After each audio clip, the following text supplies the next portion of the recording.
देश के अंदर लोकतंत्र को तोड़ने के लिए तमाम जितनी मर्यादाएं थी सबको भंग कर दी गई। नीतियों को, सिद्धांतों को, संविधान को, जिस केस के अंदर एफआईआर दे दी जाती हो, जिस केस के अंदर 1 रुपए का लेन देन नहीं होता हो, जिस केस के अंदर 1 रुपए का आने का दो पार्टियों का ट्रांजेक्शन नहीं हो, उस पर ईडी द्वारा चार्ज फ्रेम किया जाता हो। ये दुर्भाग्य इससे बड़ी नहीं हो सकता है कि इस देश के अंदर 3 साल पहले आप सुनवाई करते हो, एफआईआर देते हो, फिर राजनीतिक दबाव के रूप के अंदर ये जो कार्रवाई करते हो, ये देश संविधान से चलेगा। और मोदी जी ने 2014 के बाद के अंदर जितनी भी कार्रवाई की है 122 लोगों के ऊपर, उस 122 लोगों में 99% कांग्रेस के लोग हैं। जब उनका हेमंत बसवा जिसके पर कार्रवाई होती है, अजीत पवार जिस पे कार्रवाई होती है, जब इनके बीजेपी के तमाम नेता में कार्रवाई होती है तो बीजेपी ज्वाइन करते हैं तो कार्रवाई से मुक्त हो जाते हैं। इसलिए देश के संविधान की रक्षा करने के लिए कांग्रेस जन सोनिया गांधी और राहुल गांधी के समर्थन में सड़कों पर उतरा है। कल जेल भरने की बात होगी, जेल भी भरेंगे, आंदोलन भी करेंगे, पर न्याय और संविधान की रक्षा करेंगे। देखिए, जिस तरह नेशनल हेराल्ड के अंदर राहुल गांधी जी सोनिया गांधी जी को दोषी करार करने में भारतीय जनता पार्टी जुटी हुई है और ईडी का दुरुपयोग कर रही है, जिस तरह हमारे देश के अंदर संवैधानिक संस्थाओं का दुरुपयोग जो जम के किया जा रहा है, उसका पुरजोर विरोध करते हैं कि राहुल गांधी जी, सोनिया गांधी जी ने देश की सेवा की है। वो महिला, उस परिवार की महिला जिसने शहादत की है पूरे देश के अंदर, जिसने अपने त्याग और बलिदान की जो प्रतिमूर्ति है, उसके लिए अगर भारतीय जनता पार्टी की मंशा खराब है तो साफ देखने को मिलता है कि वो चाहते ही नहीं है कि सामने हमारा विरोध करने के जो है उनको दिक्कत आ रही है। उनको लग रहा है कि राहुल गांधी जी हमारी पोल खोल रहे हैं, राहुल गांधी जी संसद के अंदर पूरी जनता को बता रहे हैं, उसका विरोध कर रहे हैं।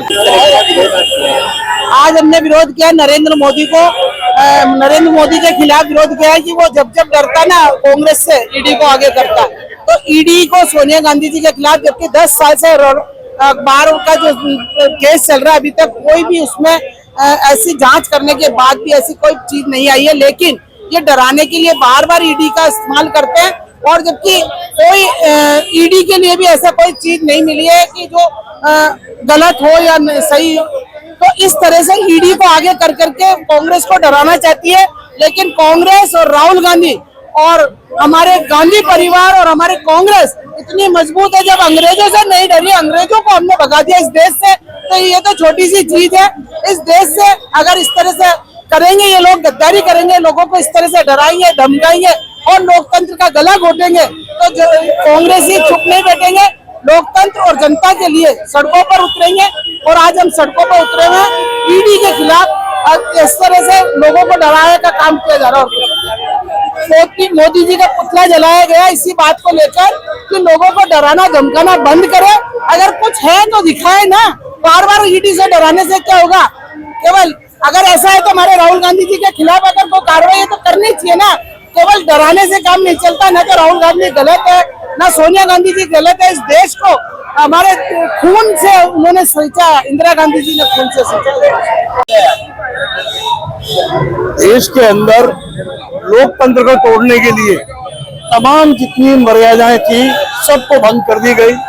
नीतियों को, सिद्धांतों को, संविधान को, जिस केस के अंदर एफआईआर दे दी जाती हो, जिस केस के अंदर 1 रुपए का लेन देन नहीं होता हो, जिस केस के अंदर 1 रुपए का आने का दो पार्टियों का ट्रांजेक्शन नहीं हो, उस पर ईडी द्वारा चार्ज फ्रेम किया जाता हो। ये दुर्भाग्य इससे बड़ी नहीं हो सकता है कि इस देश के अंदर 3 साल पहले आप सुनवाई करते हो, एफआईआर देते हो, फिर राजनीतिक दबाव के रूप के अंदर ये जो कार्रवाई करते हो, ये देश संविधान से चलेगा।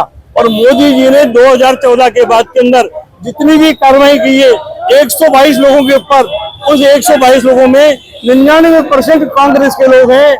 जब उनका हेमंत बसवा जिसके पर कार्रवाई होती है, अजीत पवार जिस पे कार्रवाई होती है, जब इनके बीजेपी के तमाम नेता में कार्रवाई होती है तो बीजेपी ज्वाइन करते हैं तो कार्रवाई से मुक्त हो जाते हैं। इसलिए देश के संविधान की रक्षा करने के लिए कांग्रेस जन सोनिया गांधी और राहुल गांधी के समर्थन में सड़कों पर उतरा है। कल जेल भरने की बात होगी, जेल भी भरेंगे, आंदोलन भी करेंगे, पर न्याय और संविधान की रक्षा करेंगे।